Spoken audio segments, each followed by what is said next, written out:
Coach Lee, and I want to show you some tips for incorporating pulling at home and without a pull-up bar.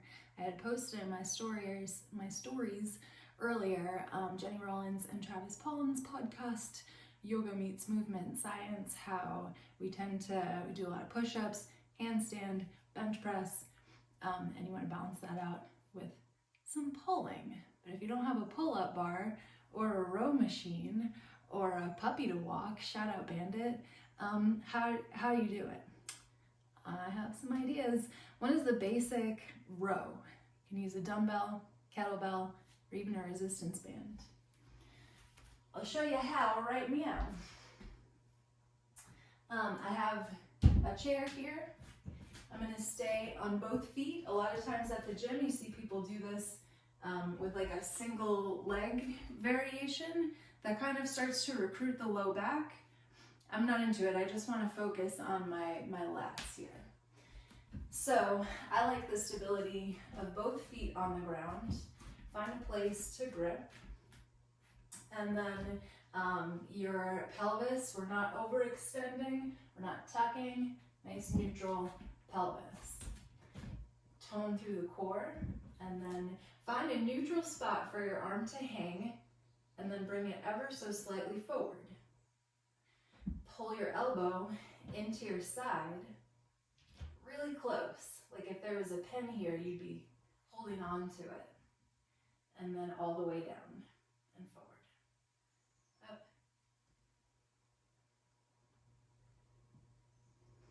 I like to come to neutral and then forward.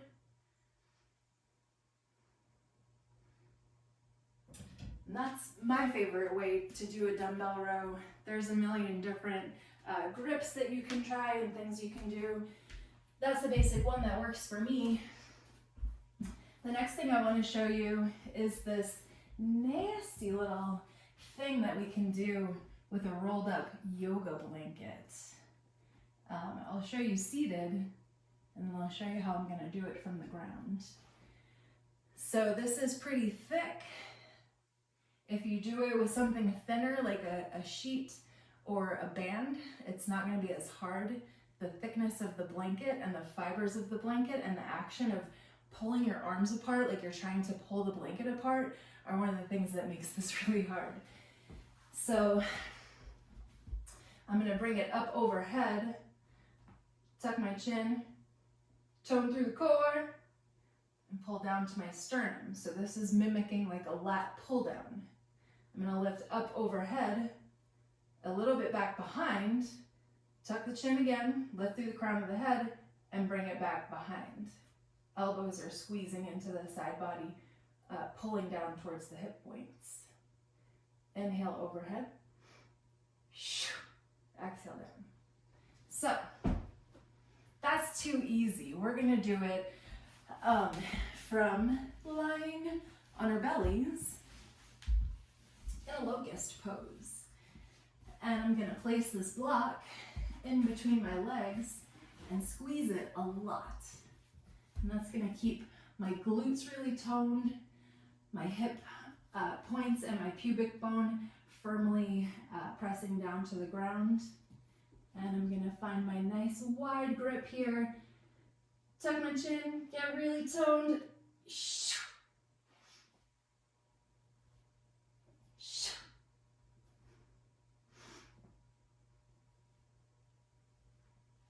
Okay.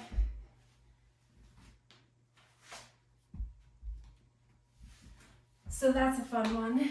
The last thing I want to try, I'm truly trying it. I've never done this before.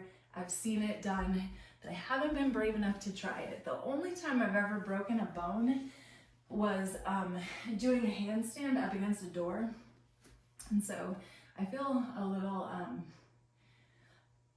trepidation around these door types of exercises, but I'm leaning back into it. I've got the, I can do it safely now that I know a lot more.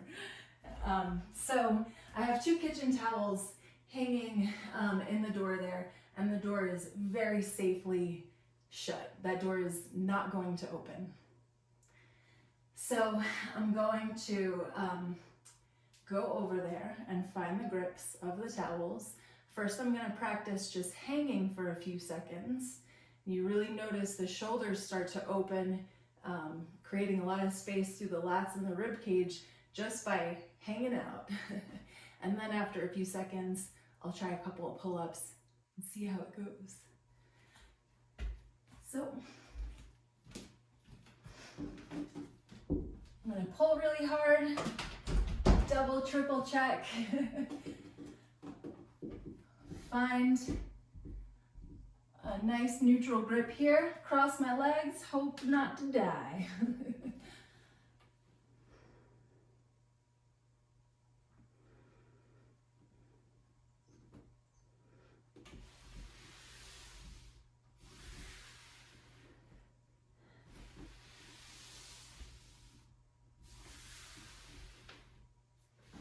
All right, that was pretty good.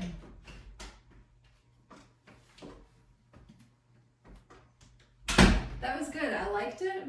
I thought that the door was gonna kind of annoy me, but it didn't at all. And it actually kept me a little bit in check, especially I noticed my rib cage position. It kind of helped me remember to knit my rib cage slightly forward, having the door right there in front of me. And this is how I did it, just tied 2 knots in these kitchen towels, and I went for it.